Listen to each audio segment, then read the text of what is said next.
So one of the most common complaints that I get from my clients is neck and shoulder stiffness, especially with more and more people working from home these days. So I want you to grab like a massage ball, whatever you've got, like a tennis ball is fine, but something relatively firm. This is a lacrosse ball.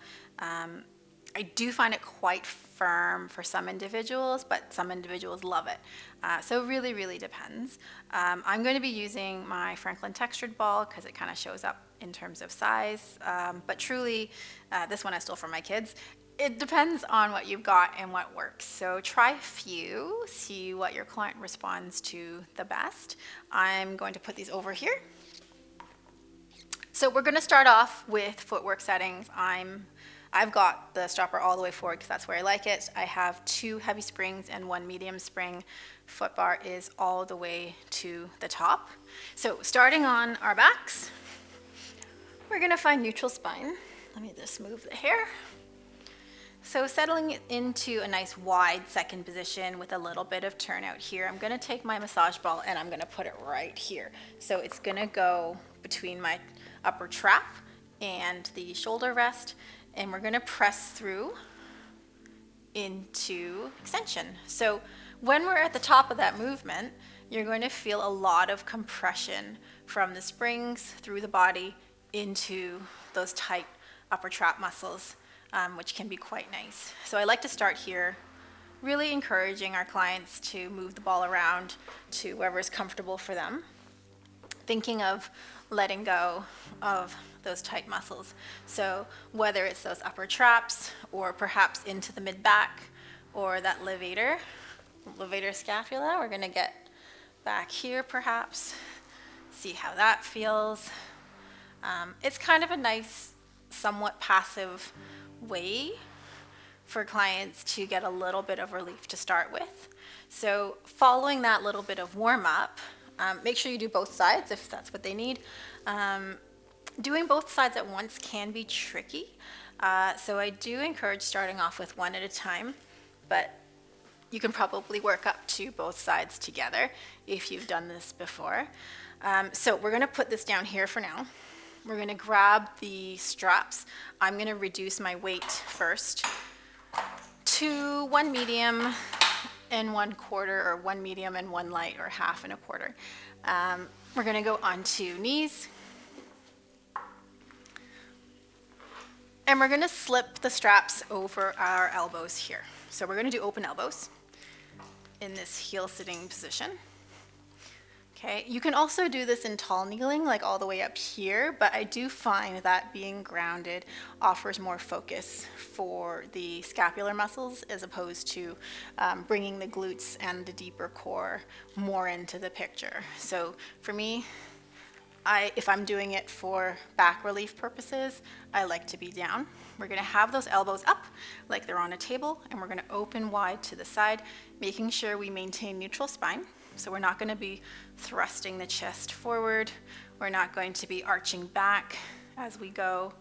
Really just thinking of those shoulder blades wrapping around to the sides of the rib cage and then coming back forward. So letting them.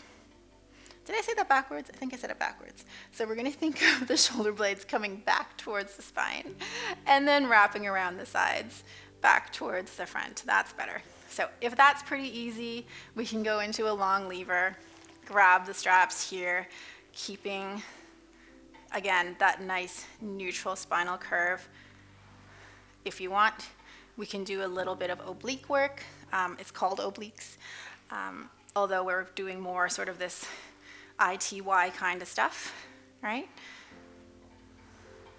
I mean, it's not true ITY, it's more like half an X and then a T and then the other half of the X, that way. And then after that, I move into a little bit of shrunk rotation. So it's nice to get a little bit of variety in the periscapular muscles. We're going to slip the hand through the strap, grab the rope, folding forward into a child's pose. So making sure at the beginning of the movement that there's already tension in the strap. We're going to come up 1 vertebrae at a time and then rotate through. So adding in more shoulder, or layering in more shoulder with the scapula. here, and we get a little bit of a stretch as well through the paraspinals, which is quite nice. I do love this one at the end of the day. It really stretches out everything quite nicely. Let's switch sides, just so you guys can see the other side too. So again, starting with some tension in the rope, we're gonna come up, stacking and rotating, and then forward and return. Inhale here. And then exhale to come back up. And then forward, and then one more time. Keeping the sit bones grounded over the heels, so we're not kind of lifting the bum up the whole time. Okay, so let's put that back down. Let's go back to the massage ball now, but we're gonna add some shoulder movement in. So grabbing that ball, make sure it's handy. We're gonna scooch back down. Oh, gotta change the springs. We're gonna go back to your footwork settings. So for me, that's 2 heavy and 1 medium. It's kind of whatever you feel comfortable with. If you want less pressure in through the shoulder, then definitely use a lighter weight and vice versa. So we're gonna find those trigger points again, settling into neutral pelvis, neutral spine, but this time we're gonna add some shoulder work. So we're gonna bring that arm up to start. As we press away long, we're gonna bring the hand down alongside the hip. So we're gonna start up here and then press and returning all the way up and press and hold, which is quite nice. We can also go into abduction. So thinking of, all the different ranges of movement, all the movement patterns of the scapula that are available to us, right? Trying to release any premature upward rotation or overuse of that upward traps in upward rotation. This ball can really help quiet those muscles down. If you're feeling better, we can do a little bit of rotation or circumduction, I should say. Coming through and back and again, and then the other way. So it does feel really nice, especially once you figure out what sort of settings you like to use.